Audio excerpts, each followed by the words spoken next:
fé e obras de mãos dadas. Artigo na revista Sinais dos Tempos de 21 de julho de 1890, intitulado Que farei para herdar a vida eterna? Jesus morreu para salvar o seu povo dos pecados deles. E redenção em Cristo significa cessar a transgressão da lei de Deus e estar livre de todo o pecado.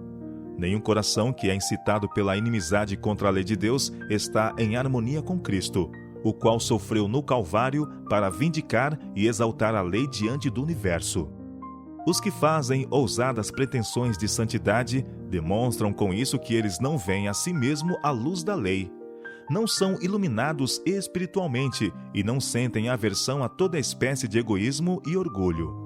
De seus lábios manchados pelo pecado saem as expressões contraditórias. Sou santo, sou sem pecado. Jesus me ensina que se eu guardar a lei, cairei da graça. A lei é um jugo de servidão. Diz o Senhor: bem-aventurados aqueles que guardam os seus mandamentos, para que tenham direito à árvore da vida e possam entrar na cidade pelas portas. Devemos estudar diligentemente a palavra de Deus para que cheguemos a decisões corretas e procedamos de acordo com elas, pois então obedeceremos à palavra e estaremos em harmonia com a santa lei de Deus. Conquanto tenhamos de estar em harmonia com a lei de Deus, não somos salvos pelas obras da lei. Contudo, não podemos ser salvos sem obediência. A lei é a norma pela qual é avaliado o caráter, mas não podemos absolutamente guardar os mandamentos de Deus sem a graça regeneradora de Cristo. Só Jesus pode purificar-nos de todo pecado. Ele não nos salva pela lei, nem nos salva na desobediência à lei. Nosso amor a Cristo será proporcional à profundeza de nossa convicção do pecado, e pela lei vem o conhecimento do pecado.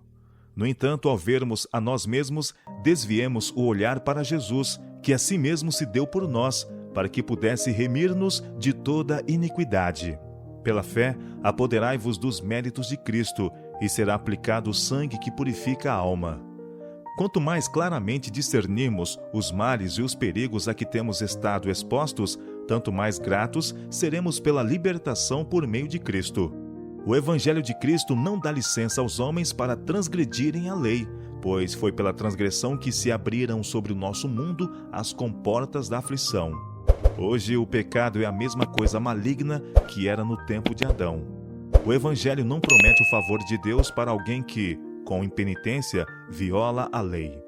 A depravação do coração humano, a culpa da transgressão, a ruína do pecado são todas manifestadas pela cruz que em Cristo provê um meio de escape para nós.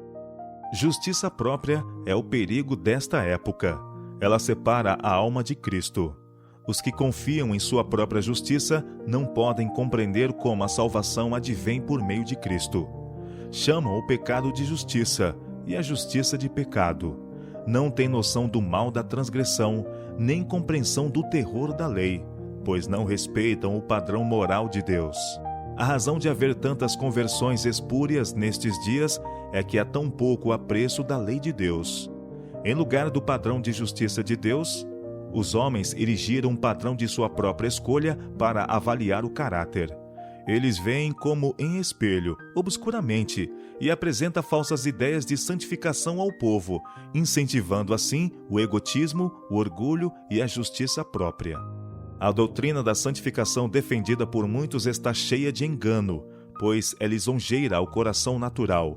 Mas a coisa mais afável que pode ser pregada ao pecador é a verdade dos reclamos obrigatórios da lei de Deus. A fé e as obras precisam andar de mãos dadas, pois a fé sem as obras, por si só, está morta.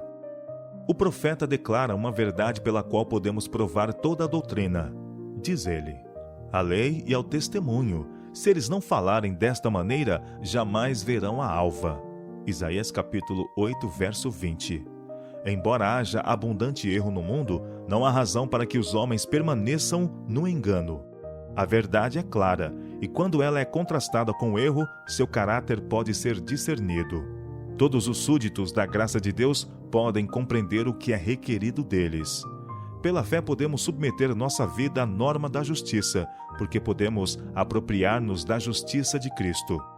Na palavra de Deus, o sincero pesquisador da verdade encontrará a regra de genuína santificação. Diz o apóstolo: agora, pois, já nenhuma condenação há para os que estão em Cristo Jesus, que não andam segundo a carne, mas segundo o Espírito. Porquanto, o que fora impossível à lei, no que estava enferma pela carne, isso fez Deus enviando o seu próprio Filho, em semelhança de carne pecaminosa e no tocante ao pecado. E com efeito, condenou Deus na carne o pecado, a fim de que o preceito da lei se cumprisse em nós, que não andamos segundo a carne, mas segundo o Espírito. Porque os que se inclinam para a carne cogitam das coisas da carne, mas os que se inclinam para o Espírito, das coisas do Espírito. Porque o pendor da carne dá para a morte, mas o do Espírito para a vida e paz. Por isso o pendor da carne é inimizade contra Deus, pois não está sujeito à lei de Deus, nem mesmo pode estar. Portanto, os que estão na carne não podem agradar a Deus. Vós, porém, não estáis na carne, mas no Espírito, se de fato o Espírito de Deus habita em vós. Romanos capítulo 8, versos 1 a 9.